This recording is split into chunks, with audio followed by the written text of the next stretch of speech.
எல்லாருக்கும் வணக்கம். இன்றைக்கி 3வது நாளாக பிரம்ம முகூர்த்த பூஜை பண்ணியிருக்கேன். இன்றைக்கி புதன்கிழமை 3வது நாளாக பிரம்ம முகூர்த்த பூஜையை இன்றைக்கி காலையில் எழுந்து கோலம்லாம் போட்டு இன்றைக்கி நிலைவாசலுக்கு மஞ்சளெல்லாம் வச்சு கோலம்லாம் போட்டு பூவெல்லாம் வச்சு இன்றைக்கி 3வது நாளாக பிரம்ம முகூர்த்த பூஜையை பண்ணியிருக்கேங்க.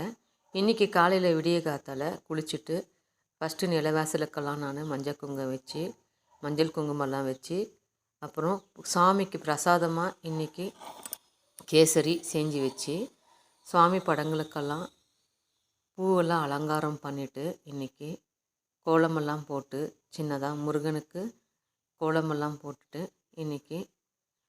இன்றைக்கி மங்களகரமாக இன்றைக்கி பூஜையை மன நிறைவோட பூஜை பண்ணி முடிச்சிருக்கேங்க.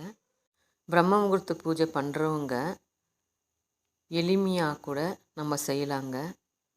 ரொம்பவே மனசு கஷ்டமாக இருக்கிறவங்க ஒரு சின்ன விளக்கு ஏற்றி அந்த பிரம்ம முகூர்த்த நேரத்தில் நம்ம கோரிக்கைங்களை நம்ம மன கஷ்டங்களை எல்லாம் அந்த ஒரு சின்ன விளக்கில் ஏற்றி நாம் கடவுள்கிட்ட நம்ம வேண்டும்போது கடவுள் அந்த பிரம்ம முகூர்த்த நேரத்தில் எல்லாமே அருள் புரிவார்ன்றது உங்களுக்கு தெரியும். அதனால் நம்ம இப்படியே செய்யணும் அப்படியே செய்யணுன்னு இல்லைங்க.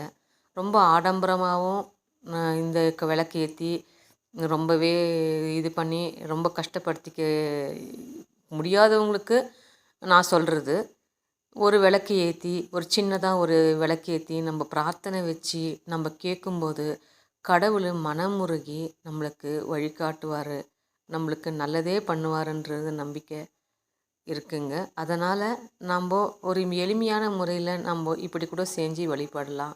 ஒரு சின்னதாக ஒரு விளக்கேற்றி சாமியை கும்பிடும்போது